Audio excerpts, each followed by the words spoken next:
ಇವತ್ತು ನಾವು ಸಹ್ಯಾದ್ರಿ ಸೀಮೆಯಲ್ಲಿರುವಂತಹ ಪವಿತ್ರವಾದ ಕ್ಷೇತ್ರಕ್ಕೆ ಬಂದಿದ್ದೀವಿ. ಅದೇ ಕೊಟ್ಟಿಯೂರು ಕ್ಷೇತ್ರ.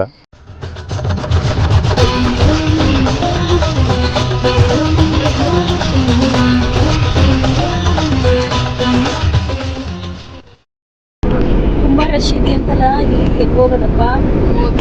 ಎಲ್ಲಿ ಎಷ್ಟು ಓಪನ್ ಮಾಡಿದ್ರೆ ಸಾಕು ಕೊಟ್ಟಿಯೂರು ರಶ್, ಬರಬೇಡಿ ಆಗಿ ಹೀಗೆ ಅಂತ ಇದ್ರೆ ಏನ್ ಮಾಡೋದು ಇವಾಗ?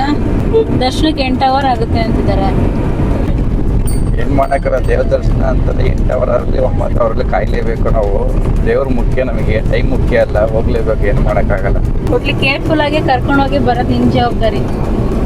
ಯಾಕೆ ಸಲ ಕೇಳಿಸ್ತಿದ್ರೆ ನಿಮ್ಮ ಕೇರ್ಫುಲ್ ಆಗಿ ಕರ್ಕೊಂಡೋಗಿ ಜೋಪಾನವಾಗಿ ತಂದು ವಾಪಸ್ ಮನೆಗೆ ಕೊಡೋದು ನನ್ನ ಜವಾಬ್ದಾರಿ. ಅರ್ಧ ಎಕ್ಸೈಟಿಂಗ್ ಆಗಿರಿ, ಚೆನ್ನಾಗಿರುತ್ತೆ, ನೋಡ್ಕೊಂಡ್ ಬರೋಣ. ಒಂದ್ಸರಿ ಹೋಗಿಲ್ಲ ಅಲ್ವಾ? ಇಲ್ಲ, ಇದೇ ಫಸ್ಟ್. ನಾನು ಹೋದ್ಸರಿ ಹೋಗಿದ್ದೀನಿ, ಸಖತ್ತಾಗಿತ್ತು. ನಾನು ಇದು ಫಸ್ಟ್ ಟೈಮ್ ತುಂಬಾ ಎಕ್ಸೈಟೆಡ್ ಆಗಿದ್ದೀನಿ. ನಾನು 2ನೇ ಸತಿ ಹೋಗ್ತಾ ಇರೋದು. ಲಾಸ್ಟ್ ಸತಿ ಹೋಗಿದ್ದೆ, ಈ ಸತಿನ ತುಂಬಾ ಚೆನ್ನಾಗಿದೆ ಅಂತೇಳಿ ಅದಕ್ಕೋಸ್ಕರ ಹೋಗ್ತಾ ಇದ್ದೀನಿ ನಾನು ನೋಡೋದಕ್ಕೋಸ್ಕರ. ಹೋದ್ ಸರಿ ಹೋದಾಗ ಮಾತ್ರ ಫಿದಾ ಆಗ್ಬಿಟ್ಟಿದೆ ಅಲ್ಲಿ ನೋಡ್ಬಿಟ್ಟು. ಈ ಸರಿ ರಶ್ ಇದೆ ಅಂತ ಏನಾದ್ರು ರಶ್ ಇರಲಿ ನನಗೆ ಗೊತ್ತಿಲ್ಲಪ್ಪ, ದೇವ್ರನ್ನ ದರ್ಶನ ಮಾಡ್ತಾ ಬರ್ಬೇಕು. ನನಗೆ ಅಷ್ಟು ಇಷ್ಟ ಆಗ್ಬಿಟ್ಟಿದೆ ಅಷ್ಟೇ ಅಲ್ವಾ. ಭಾನುವಾರ ಸಂಜೆ ಹೊರಟಿದ್ವಿ, ಸೋಮವಾರ ಬೆಳಗ್ಗೆ ದರ್ಶನ ಮಾಡೋಣ ಅಂತ ಅಲ್ಲೆಲ್ಲರೂ ರೂಮ್ ಮಾಡ್ಕೊಂಡು ನೋಡೋಣ. ನಾನೇ ಪಾಸ್ ಆಗ್ತಿದ್ದೆ ಅಲ್ಲಿ ನೋಡ್ಬೋದು. ಇಲ್ಲಿದೆ ಇಲ್ಲಿ ದರ್ಶನ ಕೊಡ್ತು ಆನೆ.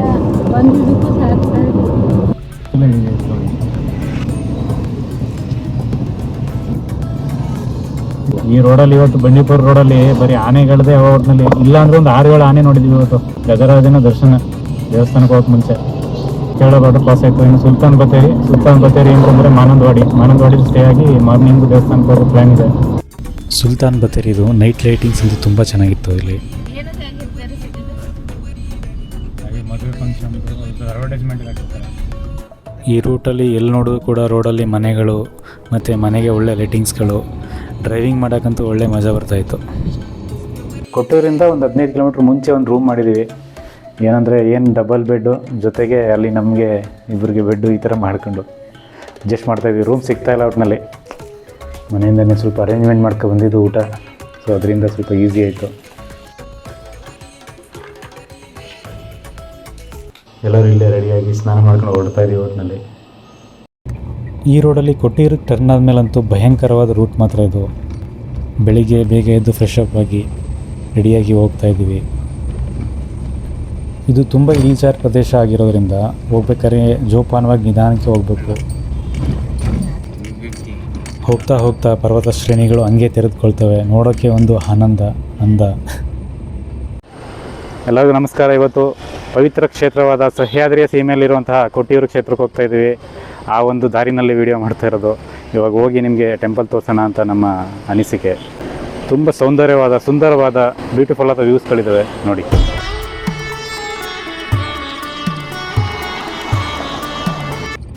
ಇದು ಭಯಂಕರದಲ್ಲೇ ಅತಿ ಭಯಂಕರ ಅಂತ ಹೇಳ್ಬೋದು. ಒಂದೇ ಸರಿ 4ರಿಂದ 5 ತಿರುವುಗಳು ಬಂದ್ಬಿಡ್ತವೆ. ಅದು ಹತ್ತಿರದಲ್ಲೇ ಇರೋದ್ರಿಂದ ಸ್ವಲ್ಪ ಕಷ್ಟ, ನಿಧಾನಕ್ಕೆ ಹೋಗಬೇಕು. ಬಟ್ ವಾಪಸ್ ಹತ್ತಿಸ್ಬೇಕಾದ್ರಂತೂ ಇನ್ನೂ ತೊಂದರೆನೇ ಅಲ್ಲಿ. ಕೊಟ್ಟಿಯೂರು ಹಳ್ಳಿ ಹತ್ತಿರ ಇರುವ ದೇವಸ್ಥಾನ ಕೊಟ್ಟಿಯೂರು ಕ್ಷೇತ್ರ ಮುಂಚೆ ಒಡಕ್ಕೇಶ್ವರ ದೇವಸ್ಥಾನ ಆಗಿತ್ತು. ಇನ್ನೇನು ಕೆಲವೇ ಕ್ಷಣಗಳಲ್ಲಿ ಕೊಟ್ಟಿಯೂರು ಕ್ಷೇತ್ರ ಸಿಗುತ್ತೆ. ಇಲ್ಲಿ 40ರಿಂದ 50 ಪಾರ್ಕಿಂಗ್ ಇದ್ದಾವೆ. ಎಲ್ಲ ಪಾರ್ಕಿಂಗಲ್ಲೂ ಕೂಡ ಮಣ್ಣಿಂದೇನೆ. ಸೊ ಅದರಿಂದ ಎಲ್ಲೇ ಪಾರ್ಕಿಂಗಲ್ಲಿ ಹೋದರೂ ಮಣ್ಣು ಮಳೆ ಬಿದ್ದಿರೋದ್ರಿಂದ ಸ್ವಲ್ಪ ವಾಹನಗಳ ಬಂಡಿಗಳು ಊದ್ಕೊಳ್ತವೆ. ಸ್ವಲ್ಪ ಕೇರ್ಫುಲ್ಲಾಗಿ ನಿಲ್ಲಿಸೋ ರೀತಿ ಪರಿಸ್ಥಿತಿ ಆಗಿತ್ತು ನಮಗೆ. ಹೆಂಗೋ ಇಲ್ಲೊಂದು ಕಡೆ ಪಾರ್ಕಿಂಗ್ ಹುಡಿಕೊಂಡು ಬಂದು ಇಲ್ಲೂ ಕೂಡ ವಾಹನಗಳು ಊದ್ಕೊಳ್ತಾ ಇತ್ತು. ಅದರಿಂದ ಕಾರ್ ನಿಲ್ಲಿಸ್ಬೇಕಾದ್ರೆ ನೋಡ್ಕೊಂಡು ನಿಲ್ಲಿಸ್ಬೇಕು, ಇಲ್ಲಾಂದರೆ ಚಕ್ರ ಊದ್ಕೊಳ್ಳುತ್ತೆ. ನಾವು ಜೋಪಾನವಾಗಿ ಒಂದು ಕಡೆ ನಿಲ್ಲಿಸ್ಬಿಟ್ಟು ನಮ್ಮ ಏನೋ ವಸ್ತುಗಳನ್ನೆಲ್ಲ ಅಲ್ಲಿ ಇಟ್ಬಿಟ್ಟು ದೇವಸ್ಥಾನಕ್ಕೆ ಹೊರಟು.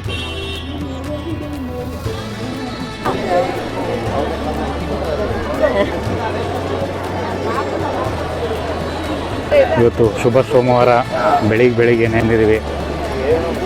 ತುಂಬ ಪ್ರಶಸ್ತವಾಗಿದೆ, ಪವಿತ್ರವಾದ ಅನುಭವ ಆಗ್ತಾಯಿದೆ.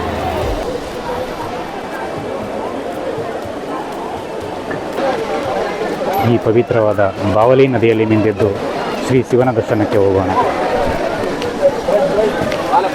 ಮುಖ್ಯವಾದ ಸಹತೆ ಸಾಲಿನಲ್ಲಿ ದೇವಸ್ಥಾನಕ್ಕೆ ಹೋಗ್ತಾ ಇದ್ದೀವಿ.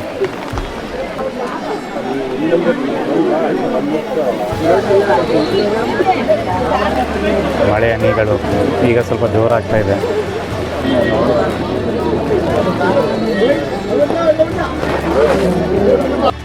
ಹೆಚ್ಚು ಕಡಿಮೆ 1 ಗಂಟೆ ಮೇಲೆ ನಿಂತ್ಕೊಂಡ್ರೂ ಕೂಡ ಅಷ್ಟಾಗಿ ಲೈನು ಮುಂದಕ್ಕೆ ಹೋಗ್ತಾ ಇರಲಿಲ್ಲ. ನಮ್ಮ ಹತ್ರ ಅಲ್ಲಿ ನಿಂತ್ಕೊಳ್ಳೋಕ್ಕಾಗಲಿಲ್ಲ. ಸೊ ಅದರಿಂದ ಈ ಕಡೆಯಿಂದ ಬಂದು ದರ್ಶನ ಮಾಡೋಕ್ಕೆ ಹೋಗ್ತಾ ಇದ್ದೀವಿ.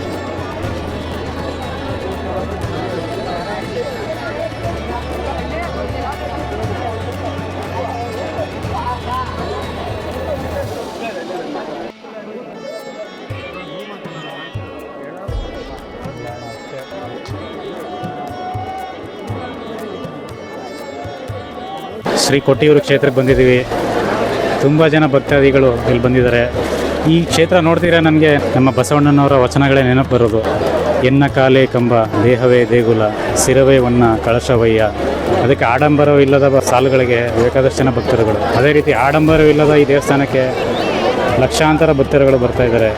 ಒಂದು ಸಂತೋಷದ ವಿಚಾರ. ಆಡಂಬರ ಇಲ್ಲದೇ ಇರೋ ದೇವಸ್ಥಾನಕ್ಕೆ ಬಂದು ಭಕ್ತಾದಿಗಳು ಇಷ್ಟೊಂದು ಶ್ರದ್ಧೆ ಭಕ್ತಿಯಿಂದ ಅವರ ಸಮಯನ ಕೊಡ್ತಾ ಇದ್ದಾರೆ ಅಂದರೆ ಆ ದೇವರ ಮಹಿಮೆ ತುಂಬಾ ಚೆನ್ನಾಗಿದೆ ಅಂತಲೇ ಹೇಳ್ಬೋದು.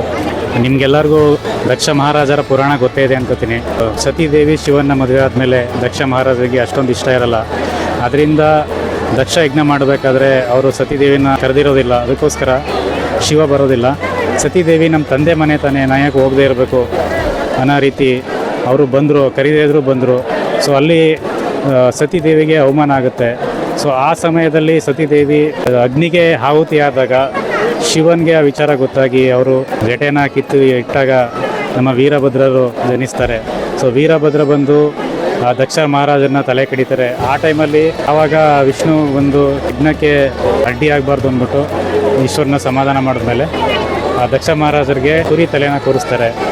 ಸೊ ಈ ಕ್ಷೇತ್ರದ ಮಹಿಮೆ ಏನಂತಂದರೆ ನಮ್ಮ ಶಿವ ತನಗಾದ ನೋವು ಯಾವುದೇ ದಂಪತಿಗಳಿಗೆ ಆಗಬಾರ್ದು ಅನ್ನೋಕ್ಕೋಸ್ಕರ ಈ ಕ್ಷೇತ್ರದಲ್ಲಿ ನೆನೆಸಿ ಬಂದವ್ರಿಗೆ ಒಳ್ಳೇದು ಮಾಡ್ತಾರೆ ಅನ್ನೋ ಒಂದು ನಂಬಿಕೆ. ಗಂಡ ಹೆಂಡತಿನಲ್ಲಿ ಒಳ್ಳೆಯ ಅಂಡರ್ಸ್ಟ್ಯಾಂಡಿಂಗ್ ಆಗಲಿ, ಒಬ್ರಿಗೊಬ್ರು ಅನ್ಯೋನ್ಯತೆಯಾಗಿ ನಡ್ಕೋಬೇಕು. ಏನಾದ್ರು ತೊಂದರೆ ಇದ್ದರೆ ಬಂದು ಇಲ್ಲಿ ಹರಿಸ್ಕೊಂಡ್ರೆ ಅಥವಾ ಬಂದು ದರ್ಶನ ಮಾಡಿದ್ರೆ ಒಳ್ಳೆಯದಾಗುತ್ತೆ ಅನ್ನೋದೊಂದು ಈ ಕ್ಷೇತ್ರದ ಒಂದು ಮಹಿಮೆ. ಸೊ ಸತಿಪತಿಗಳು ವೈಶಾಖ ಮಹೋತ್ಸವ ಏನು ನಡೀತೆ ಇವಾಗ, ಅದಕ್ಕೆ ಬಂದು ವಿಸಿಟ್ ಮಾಡಬೇಕು ಅಂತ ವರ್ಷಕ್ಕೊಂದ್ಸರಿ ಏನು ವೈಶಾಖ ಮಹೋತ್ಸವ ನಡೀತದೆ. 2-3 ವರ್ಷದಿಂದ ನಮ್ಮ ಕರ್ನಾಟಕದಿಂದ ಬೇಕಾದಷ್ಟು ಜನ ಭಕ್ತರು ಬಂದು ಹೋಗ್ತಾ ಇದ್ದಾರೆ. ಯಾಕೆ ಅಂತಂದರೆ ಇದು ನಮ್ಮ ಪುರಾಣಕ್ಕೆ ತುಂಬ ಹತ್ತಿರವಾದಂಥ ಸ್ಥಳ. ಅದಕ್ಕೋಸ್ಕರ ಇದು ಈ ರೀತಿ ಪ್ರಸಿದ್ಧಿ ಆಗ್ತಾ ಇದೆ. ಬ್ರಹ್ಮ, ವಿಷ್ಣು, ಮಹೇಶ್ವರ 3 ಜನಕ್ಕೂ ಕೂಡ ಸಂಬಂಧಪಟ್ಟಂತಹ ಜಾಗ. ಬ್ರಹ್ಮ ಯಾವ ರೀತಿ ಸಂಬಂಧಪಡ್ತಾರೆ ಅಂದರೆ ದಕ್ಷ ಮಹಾರಾಜರು ಮತ್ತು ಶಿವ ವೀರಭದ್ರನ ಸೃಷ್ಟಿ ಮಾಡಿ ದಕ್ಷ ಮಹಾರಾಜನ ತಲೆ ತೆಗೆಸಿದ್ದು, ಮತ್ತು ವಿಷ್ಣು ನಮ್ಮ ಶಿವನ ಒಂದು ಸಮಾಧಾನ ಮಾಡಿದ್ರು. ಸೊ ಇಷ್ಟು ಕೂಡ 3 ಜನಕ್ಕೂ ಸಂಬಂಧಪಟ್ಟ ಕ್ಷೇತ್ರ ಆದ್ದರಿಂದ ತುಂಬ ಜನ ಭಕ್ತಾದಿಗಳು ಬಂದು ಹೋಗ್ತಾ ಇದ್ದಾರೆ. ಅದರಲ್ಲೂ ಸತಿಪತಿಗಳು ಬರಲೇಬೇಕಾದಂಥ ಸ್ಥಳ. ಇಷ್ಟು ಹೇಳ್ತಾ ದೇವ್ರ ದರ್ಶನ ಮಾಡ್ಕೊಬರೋಣ ಬನ್ನಿ.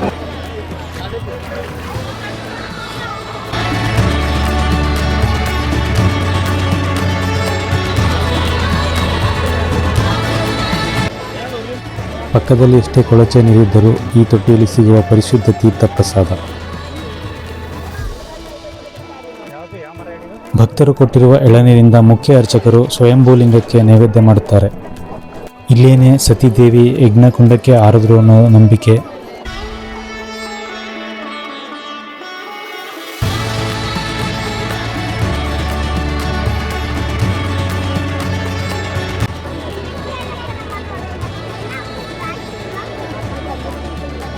ಬೆಲ್ಲ ಟೀ ಕೊಡ್ತಾರೆ ಇಲ್ಲಿ, ಚೆನ್ನಾಗಿದೆ ಒಂಥರ ಡಿಕಾಕ್ಷನ್ ಟೀ.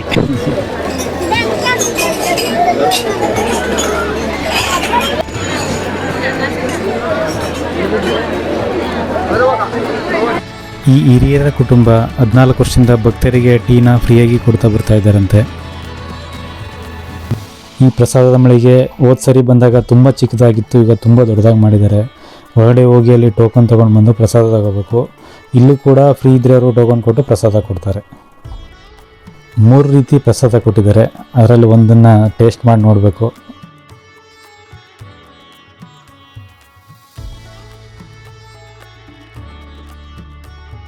ಕಡೆ ವರ್ಷ ಬಂದಾಗ ಇಲ್ಲಿ ನ್ಯಾಚುರಲ್ ಆಗಿತ್ತು, ಇವಾಗ ಸಿಮೆಂಟ್ ಎಲ್ಲ ಸೌರಿ ಒಂಥರ ಆರ್ಟಿಫಿಷಿಯಲ್ ಥರ ಕಾಣಿಸ್ತಾ ಇದೆ. ಮತ್ತು ಇಲ್ಲೇ ಕೂಡ ನೋಡಿ ಎಲ್ಲ ಹೋಗ್ತಾ ಇದ್ದಾರೆ ದರ್ಶನಕ್ಕೆ ಅಂದ್ಬಿಟ್ಟು. ಬಟ್ ಕ್ಯೂವಲ್ಲಿ ಹೋಗ್ತಾ ಇರೋರಿಗೆ ಒಂದು ಸೆಲ್ಯೂಟ್ ಮಾಡಲೇಬೇಕು, ತುಂಬ ಗ್ರೇಟ್ ಅಂತಲೇ ಹೇಳ್ಬೇಕು ಅವ್ರನ್ನ. ಅಲ್ಲಿ ನೋಡಿ ಏನೇ ಆದರೂ ಅವರ ಜೋಶ್ ನೋಡಿ. ಬಾವಲಿ ನದಿಯಿಂದ ತಂದಂಥ ಚಪ್ಪೆಕಲ್ಲನ್ನು ಈ ರೀತಿ ಜೋಡಿಸಿದ್ರೆ ಈ ಮಹೋತ್ಸವಕ್ಕೆ ನಮ್ಮ ಕಡೆಯಿಂದ ಏನೋ ಒಂದು ಮಾಡ್ದಂಗೆ ಮತ್ತು ಒಳ್ಳೆಯದಾಗುತ್ತೆ ಅನ್ನೋದೊಂದು ನಂಬಿಕೆ.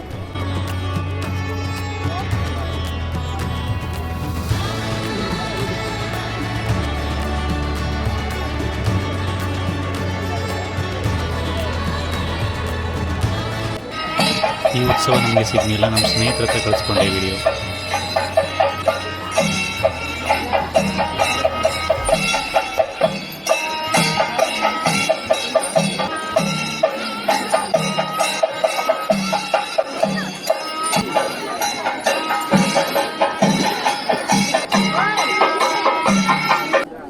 ಅಕ್ಕರೆ ದೇವಸ್ಥಾನನ ಮುಗಿಸ್ಕೊಂಡು ಈಗ 2 ನದಿ ಸೇತುವೆ ದಾಟಿ ಆ ಕಡೆ ಹೋಗ್ತಾ ಇದ್ದೀವಿ.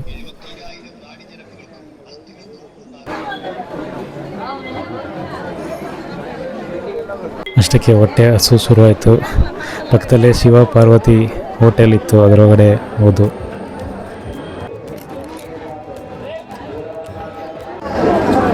ರುಚಿಯಾದ ಮಸಾಲೆ ದೋಸೆ ಬಂದಿದೆ, ತಿನ್ನುವ ಸಮಯ. ಟೇಸ್ಟ್ ಒಂದು ವೇರಿಯೇಷನ್ ಇದೆ, ಬಟ್ ಚೆನ್ನಾಗಿದೆ. ತೂತು ವಡೆ ಕೂಡ ಕೊಟ್ಟಿದ್ದಾರೆ. ಇದೇ ನೋಡಿ ವಾಹನಗಳು ಹೆಚ್ಚಿನ ಸಮಯ ಜಖಂಗೊಳ್ಳುವ ಜಾಗ.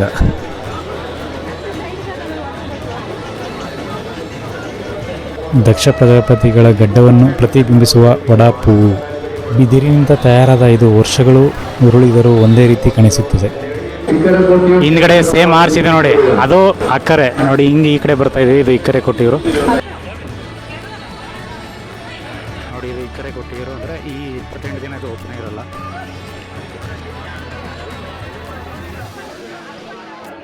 ಅನ್ನದಾನಕ್ಕೆ ದೇಣಿಗೆ ಕೊಡೋ ಜಾಗ ಇದು, ಇಲ್ಲಿ ಕೊಡೋರು ಕೊಡ್ಬೋದು. ಈ ಪ್ರಸಾದ ದೇಣಿಗೆ ಏನಿಸ್ಕೊಳ್ತಾರೆ, ಅದ್ರ ಹಿಂಭಾಗನೇ ಪ್ರಸಾದ ವಿನಿಯೋಗ ಮಾಡ್ತಾರೆ. ತುಂಬ ಚೆನ್ನಾಗಿರ್ತದೆ. ಈ ಕ್ಷೇತ್ರದಲ್ಲಿ ಪ್ರತಿ ಕ್ಷಣಕ್ಕೂ ವಾತಾವರಣ ಚೇಂಜ್ ಆಗ್ತಾ ಇರುತ್ತೆ. ಮಳೆ ಬರ್ತಾ ಇದೆ ನೋಡಿ ಆವಾಗಲೇ, ಮತ್ತು ಸ್ವಲ್ಪ ಹೊತ್ತಿಗೆ ಮಳೆ ನಿಂತು ಸೆಕೆ ಶುರು ಆಗುತ್ತೆ. ನಾವು ಕೊಡೆ ತಗೊಂಡೋದ್ರಿಂದ ಮಳೆಯಿಂದ ಸ್ವಲ್ಪ ಪಾರಾದು ಅಂತಲೇ ಹೇಳ್ಬೋದು. ಈ ಕರೆ ಕೊಟ್ಟಿರೋ ದೇವಸ್ಥಾನದೊಳಗಡೆ ಮರದ ಉಪಯೋಗ ತುಂಬಾ ಇದೆ. ಈ ವೈಶಾಖ ಮಹೋತ್ಸವ ಸಮಯದಲ್ಲಿ 28 ದಿನ ಈ ಗರ್ಭಗುಡಿ ಮುಚ್ಚಿರುತ್ತೆ. ಶಿವನ ಮುಂದೆ ಪರಿಶುದ್ಧವಾದ ಅಗಲ ಎಲೆ ಉಳ್ಳ ಬಿಲ್ವಪತ್ರ ಮರ. ಇಕ್ಕರೆ ಕೊಟ್ಟಿಯೂರಲ್ಲಿರೋದು ನಾವು ಈಗ. ಉತ್ತುಂಗ ಸ್ಥಿತಿನಲ್ಲಿದ್ದಾಗ ಪದ್ಮನಾಭ ದೇವಸ್ಥಾನ ಹಣಕಾಸಿನಲ್ಲಿ ವಜ್ರ ವೈಡೂರ್ಯಗಳಲ್ಲಿ 2ನೇ ಸ್ಥಾನದಲ್ಲಿದ್ದು ಈ ಕೊಟ್ಟಿಯೂರು ಕ್ಷೇತ್ರ. ಇಕ್ಕರೆ ಕೊಟ್ಟಿಯೂರಾಗಲಿ. ಸೊ ಅದರಿಂದ ಇದು ಕೂಡ ಸಾಮಾನ್ಯ ಕ್ಷೇತ್ರ ಎಲ್ಲ. ಆ ರೀತಿ ಜನ ಬರ್ತಾ ಇರೋದು ಇವಾಗ ವರ್ಷ ಜಾಸ್ತಿ ಆಗ್ತಾ ಇದ್ದಾರೆ. ಈ ಜನ ಸಂದಣಿ ನೋಡಿದ್ರೆ ಮುಂದೊಂದು ದಿನ ಅಕ್ಕರೆ ಕೊಟ್ಟಿಯೂರು ಏನಿದೆ, ಮುಂಚೆ ಯಾವ ರೀತಿ ಉತ್ತುಂಗ ಸ್ಥಾನದಲ್ಲಿತ್ತು ವಜ್ರ ವೈಡೂರ್ಯ ಅಥವಾ ಹಣಕಾಸಿನಲ್ಲಿ, ಅದೇ ರೀತಿ ಉನ್ನತ ಸ್ಥಾನಕ್ಕೆ ಏರುತ್ತೆ ಅಂತ ನನ್ನ ಅನಿಸಿಕೆ. ಹೋದರೆ ಅದು ಅಕ್ಕರೆ ಕೊಟ್ಟಿಯೂರು ಉತ್ಸವ ನಡೆಯೋದು ಅಲ್ಲೇನೆ. ಈ ಕಡೆ ಇದೆಲ್ಲ ಆರ್ಚು, ಒಳಗಡೆ ಬಂದರೆ ಇಕ್ಕರೆ. ಕೊಟ್ಟಿಯಿಂದ ವಾಪಸ್ ತೆರಳಬೇಕಾದ್ರೆ ಈ ಕಠಿಣವಾದ ರಸ್ತೆಯಲ್ಲಿ ಹೋಗೋದು ಅಷ್ಟು ಸುಲಭ ಅಲ್ಲ ಅಂತ ಗೊತ್ತಾಯಿತು ನೋಡಿ. ಪ್ರತಿಯೊಂದು ಜಾಗದಲ್ಲೂ ರಿಸ್ಕ್ ಜಾಸ್ತಿನೇ. ತುಂಬ ಕಾರುಗಳು ರೋಡ್ ಮಧ್ಯೆ ಕೆಟ್ಟೋಗಿ ನಿಂತಿರೋದ್ರಿಂದ ನಮಗೆ ವಾಪಸ್ ಹೋಗ್ಬೇಕಾದ್ರೆ ತುಂಬ ಸಮಯ ತಗೊಳ್ತು. ಕೊಟ್ಟಿಯೂರು ಮುಗಿಸ್ಕೊಂಡು ಒಂದು ವಾಟರ್ ಫಾಲ್ ಹತ್ರ ಹೋಗೋಣ ಅಂತಿದ್ದು. ಈ ಎಸ್ಟೇಟ್ದು ಈ ಥರ ಒಂದು ವ್ಯೂ ಇತ್ತು, ಅದನ್ನು ತೋರಿಸೋಣ ಅಂದ್ಕೊಂಡು ನಿಲ್ಸಿದ್ದೀನಿ. ತುಂಬ ಚೆನ್ನಾಗಿದೆ ಒಂಥರ.